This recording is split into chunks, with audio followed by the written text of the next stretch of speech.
You ask Tiger to calculate.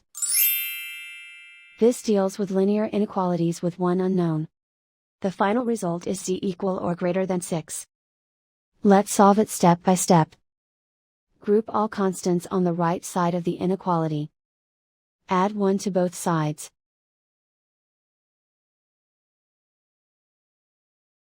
Simplify the arithmetic.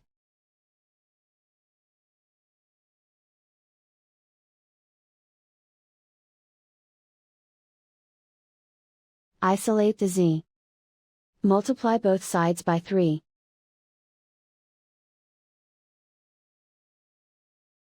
Group like terms.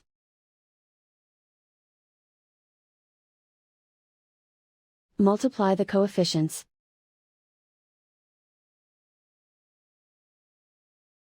Simplify the fraction.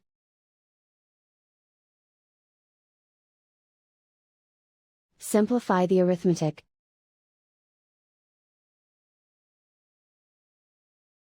Plot the solution on a coordinate grid. And so the final result is z equal or greater than 6.